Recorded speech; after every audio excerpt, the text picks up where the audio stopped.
A court had spoken. A judge had signed. A man was to remain in custody until March 31st and not one day before. Then his mother died in Cairo, and by nightfall the gates opened. No judge, no application, no legal process. Just a phone call that nobody will admit to making and a detention order that dissolved like it was written in water.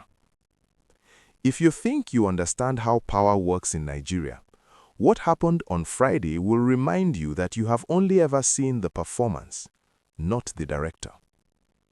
Before we go further, because what comes next is the part they will edit out of the evening news, make sure you are subscribed to this channel.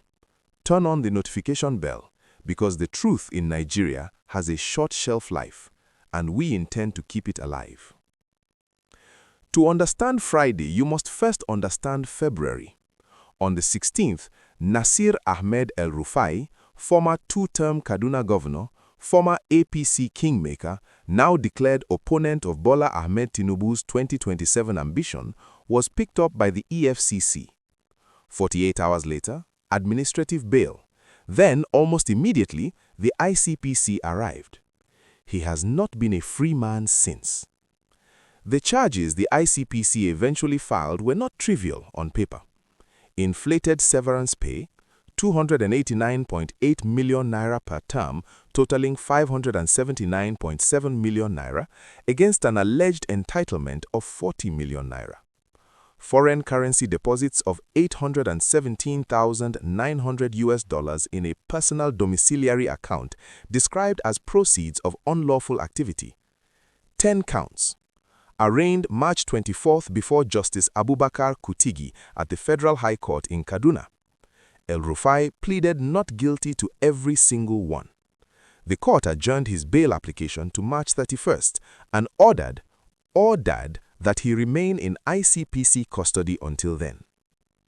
3 days later, his mother was dead, and so was his detention, without the court being consulted once.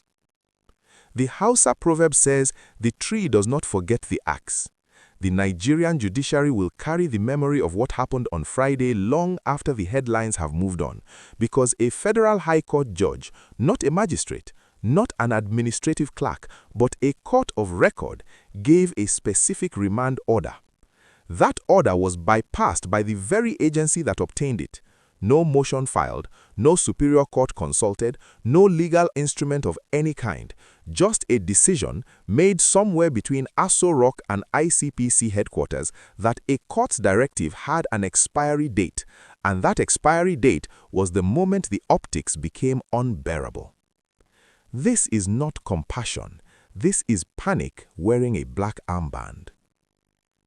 Here is what the presidency feared, stripped of all diplomatic language. The image of Nasir El-Rufia, a man who had publicly dared to challenge a sitting president, sitting in detention while his elderly mother lay dying 5,000 kilometers away in Cairo, that image was a political weapon that required no opposition spokesperson, no press release, no campaign strategy. It wrote its own caption, and it was already spreading. So, the ICPC did what agencies do when the presidency needs deniability with speed.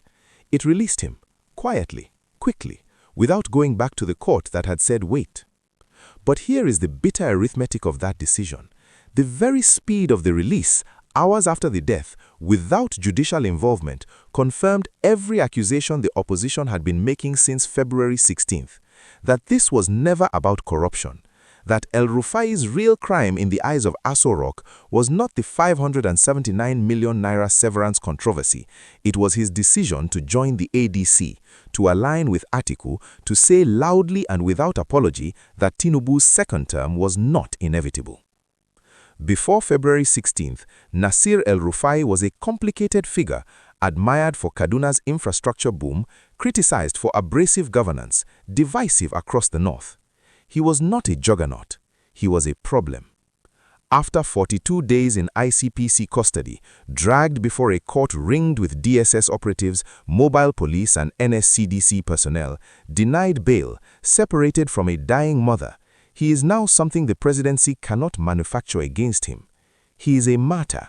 And in the North, where political memory is carried in oral tradition, in sermons, in the kind of story that becomes a song before it becomes a statistic, the man who was locked up and could not say goodbye to his mother is a story that will still be told on Election Day 2027.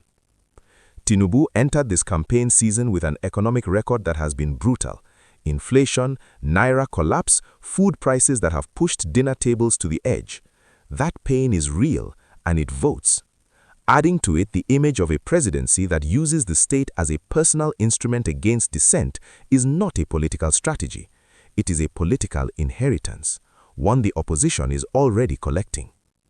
The court date is still March 31st. The charges have not changed, the law has not moved, but El-Rufia is free, and every Nigerian above the age of reason knows exactly why. When the executive can place a man in detention and remove him from detention without a court being consulted either time, the courthouse in Kaduna becomes a set, and justice becomes a costume the powerful wear when the cameras are favorable. That is the Nigeria being constructed, brick by brick, in the gap between what the law says and what power does.